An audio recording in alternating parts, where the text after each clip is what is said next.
Спасибо, дорогие друзья, спасибо, что в этот морозный московский вечер вы собрались здесь, в центре столицы. Спасибо вам большое за поддержку. Хочу обратиться и к тем, кто здесь сегодня собрался в Москве, и к нашим сторонникам на всей территории нашей огромной страны. Спасибо вам большое за результат. Я вижу в этом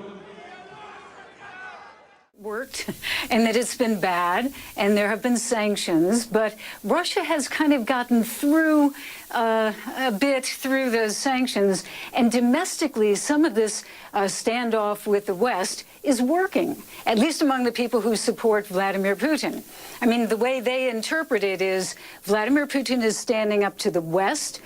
He is pushing Russia's interests on the international stage, and they're proud of him for doing that. So although it may seem counterintuitive, I think, to some in the West, here it sometimes works. But one of the problems is, just a couple of weeks ago, the president gave a speech, major State of the Union speech, so to speak, and he talked about Russia falling behind, that if it doesn't do economic reform, he was talking specifically about technological reform, I should say development.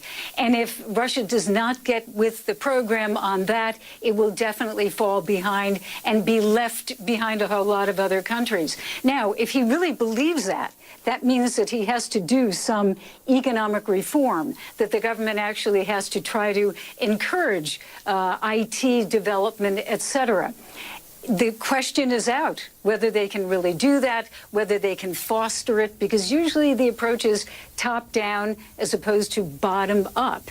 And then, you know, the final thing here that's very complicated for him, if he does that economic reform, there is some fear that it might just kind of mushroom into something that could lead to a change of the system, a la Gorbachev when he started, you know, opening up, and then all of a sudden the Soviet Union ended. Да, точно.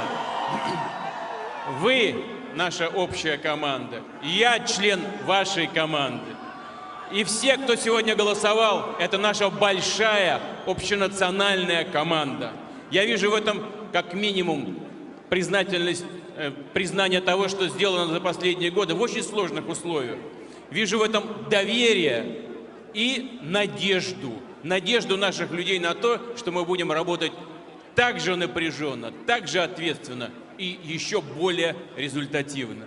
Спасибо, что у нас такая мощная, многомиллионная команда. Нас ждет успех! Да! Очень важно сохранить это единство, дорогие мои. Очень важно привлечь на свою сторону и тех, кто мог голосовать и за других кандидатов. Seeing the latest exit polls, he has over 73% of the votes that have been counted so far. You, of course, have lived on and off in Russia for decades.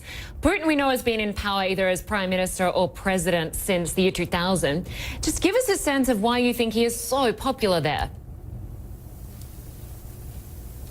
Well, you know, I alluded to some of it, Linda, and that is that people who support him say he brought Russia up from its knees.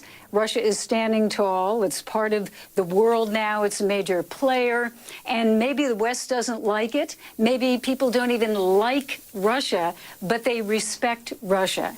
And that's pretty much the viewpoint, at least of those who support him. There are a lot of people in the opposition who think really very differently about the president. I think also, don't forget that in the beginning, especially right after Boris Yeltsin, Vladimir Putin was able to improve the economic situation of many Russian citizens, and they still remember that. They remember the bad old days in the 90s when there wasn't even enough food. And I think those would be, and then also one other thing, I was talking with some Russians just today about this, that finally, when they had Mr. Putin, they had a president who was vigorous, strong, not unfortunately like Boris Yeltsin, who had a drinking problem. So they were finally proud and not kind of embarrassed about their leader on the world stage. That still continues, at least among people who are a little bit older and who remember those days of Yeltsin. So I think for all of those reasons, and perhaps more, That's why they like him. Нам это единство нужно для того, чтобы двигаться вперед. А для того, чтобы двигаться вперед, мы должны ощущать и чувствовать локоть каждого гражданина страны. Мы будем работать, не будем руководствоваться в ходе нашей работы какими-то текущими конъюнктурными соображениями. Мы будем думать о будущем нашей великой Родины, о будущем наших детей. И действуя так, мы, безусловно, обречены на успех. Да? Спасибо вам большое. Вместе возьмемся за большую масштабную работу во имя России. Спасибо.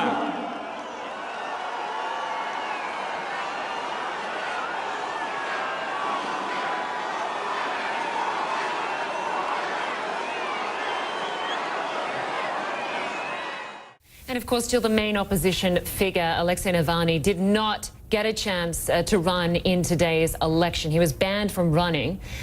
Give us a sense of where the momentum is for the opposition. When you look at the landmass of Russia, where does the opposition have its power base?